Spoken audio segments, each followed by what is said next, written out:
قابل احترام بھائیوں دوست بزرگوں، حضور صلی اللہ علیہ وسلم نے اپنی امت کو بے روزگار نہیں بنایا، فقیر نہیں بنایا کہ امت فقیری میں زندگی گزارے، امت بے سہارا ہو، امت بے آسرا ہو، یہ نہیں کیا۔ آپ نے دعاؤں کا بہت بڑا خزانہ دیا۔ آتے تھے صحابہ اپنے الگ الگ حالات لے کر حضور صلی اللہ علیہ وسلم کے پاس، آپ صلی اللہ علیہ وسلم جو ہے دعاؤں کے ذریعے سے ان کی رہنمائی کرتے تھے۔ علماء نے لکھا ہے آدم علیہ السلام سے لے کر حضور صلی اللہ علیہ وسلم تک جتنے انبیاء آئے سب نے الگ الگ دعائیں سکھائی اپنی امت کو۔ قرآن کے اندر ان کی دعائیں بھی آئی ہیں، انبیاء کی دعائیں بھی آئی ہیں، یونس علیہ السلام کی دعا، یوسف علیہ السلام کی دعا، ہود علیہ السلام کی دعا، صالح علیہ السلام کی دعا، شعیب علیہ السلام کی دعا، اور اپنی امت کو سکھائی۔ لیکن حضور صلی اللہ علیہ وسلم نے سب سے زیادہ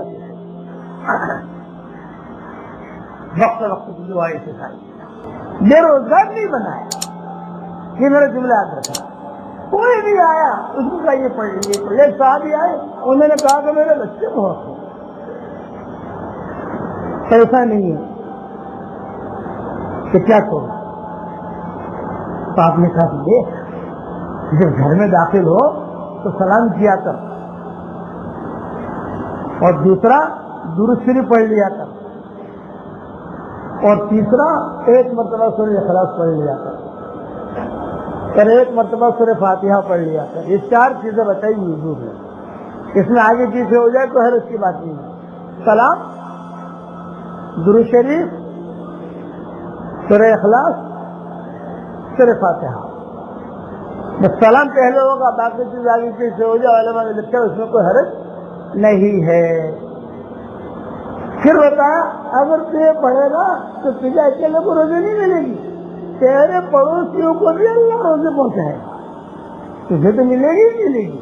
تیرے پڑوسی جو ہے نا 80 گھر یوں 80 یوں 80 یوں، ان کو بھی اللہ روزی پہنچائے گا۔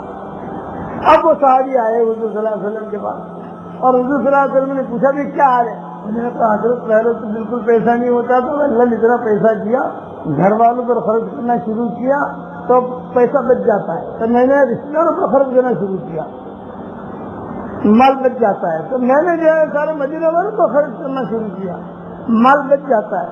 اب بتائیے حضرت نے کیا کیا؟ اتنا مال دیا اللہ نے، یہ دعا کی برکت۔ حضور صلی اللہ علیہ وسلم، اچھا اس کا مطلب یہ نہیں ہے کہ ظاہری اسباب آدمی اختیار نہ کرے، ظاہری اسباب کے اختیار کرنے پڑیں گے۔ داؤد علیہ السلام اتنے بڑے اللہ کے نبی ہیں، زرے بناتے تھے، داؤد زرے بناتے تھے۔ اسی طریقے پر حضرت سلیمان علیہ السلام شروع میں کچھ کام کرتے تھے، 900 بیویاں کی حضرت داؤد علیہ السلام کی، کتنی بھائی؟ 900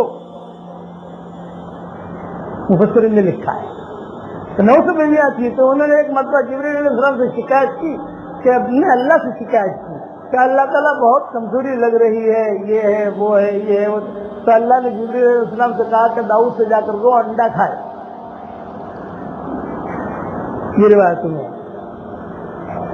اللہ تعالیٰ نے جبریل علیہ السلام سے کہا داؤد سے تو انڈا کھائے۔ اچھا اولادیں ہوئی، لیکن سلیمان علیہ السلام کس سے پیدا ہوئے؟ ایک کنیز کی کنیز، ماندی، کمزور، غریب، فقیر۔ اللہ نے کہا اس سے بھی نکاح کر لو۔ اللہ کا ایسے کمزور ہو رہا ہوں، نکل لو۔ اس سے نکاح کیا، اسی کے پیٹ سے سلیمان علیہ السلام پیدا ہوئے۔ فَفَهَّمْنَاهَا سُلَيْمَانَ وَكُلًّا آتَيْنَا حُکْمًا وَعِلْمًا۔ تو ظاہری اسباب اختیار کرنے پڑے گا، اس کے بغیر آدمی نہیں کرے گا۔ یہ کا مطلب دعا بتائی کہ یہ بس کام ہو جائے گا نہ، ظاہری اسباب یہ اللہ تعالیٰ نے رکھے ہیں، اسی لیے اللہ تعالیٰ رات اور دن کا تقلب کرتا ہے۔ دن آتا ہے، پھر دن چلا جاتا ہے، رات آتی ہے، کبھی سردی کبھی گرمی، کبھی بارش، کبھی بڑھاپا، کبھی جوانی، کبھی بیماری، کبھی حالات، کبھی کاروباری حالات، کبھی اتار چڑھاؤ اللہ کی طرف سے ہوتا رہتا ہے. تو متوجہ کیا کہ ظاہری اسباب اختیار کرو لیکن بھروسہ کس پر رکھو بھائی؟ اللہ پر. اور اس کے اندر اپنے اندر کوالٹی پیدا کرو، ہیرا پھیری نہیں، کوالٹی. اور کوالٹی کس چیز کی؟ ایمان کوالٹی والا ہو، اعمال اچھے ہو. حضرت فرماتے تھے مولانا یوسف صاحب رحمۃ اللہ علیہ 24 گھنٹے میں کم سے کم ایک سجدہ کے اخلاص کے ساتھ کر لو، دھیان سے. 24 گھنٹے میں 1 رکعت 2 رکعتیں تو اللہ کے لیے پڑھ لو. یہ 2 رکعت آپ کو آگے پہنچے گی. اس لیے دعاؤں کا آدمی اہتمام کرے. قرآن شریف میں کہا گیا کہ آپ میرے بندے اگر آپ سے پوچھیں میں کہاں ہوں تو کہہ دیں میں بہت قریب ہوں. اللہ کہتے ہیں اجیب دعوت الداعی اذا دعان، مانگنے والا مانگے گا میں دوں گا، مانگنے والا مانگے گا میں دوں گا. اے اللہ ہمارے گناہوں کو معاف فرما، اے اللہ ہماری خطاؤں سے درگزر فرما. اے اللہ ہم اقراری مجرم ہیں، اے اللہ ہمیں ہمارے گناہوں پر اقرار ہے. ہم جیسا گنہگار نہ تیرے زمینوں نے دیکھا، نہ تیرے آسمانوں نے دیکھا، نہ ہل اور حرم نے دیکھا، نہ تیرے فرشتوں نے دیکھا، اے اللہ نہ تیرے ہواؤں نے دیکھا، اور ہم نے تجھ جیسا کریم آقا بھی نہیں دیکھا ہے.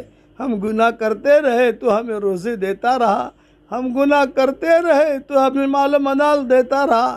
جا اتنا کرم فرمایا ہے، ایک کرم اور فرما دے.